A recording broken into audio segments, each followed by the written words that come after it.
Ula bu da sənin sumkaların. Rədd ol bizim evdən. Taksim pulunu da özün verərsən. Ay dayı, sənin qızın niyə belə eləyir? Qızım deyir oğlum, gəlinimdir. Bay, ayıb olsun deyirəm dayı. Otur gedək.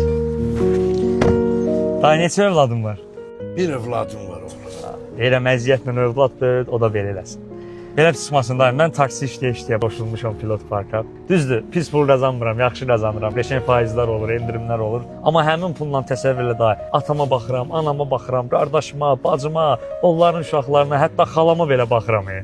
Heç nə belə cəzasız qalmayacaq. Düzdür dayı, düzdür. Çox nurani insansınız. Sizin qədrinizi bilməmək məncə böyük bir günahdır. Çatdıq dayı. Sağ ol oğlum. Mən sənə belə bir yaxşılıq eləmək istəyirəm. Nə? Bax, səhərdən desən ataya baxırsan, anaya baxırsan, qardaşa baxırsan, xalaya da ver mən baxım. Nə deyirsən? Yiyəli eləyim, saxlayayım onu, başa düşün, pensiyamı ona xərcləyim.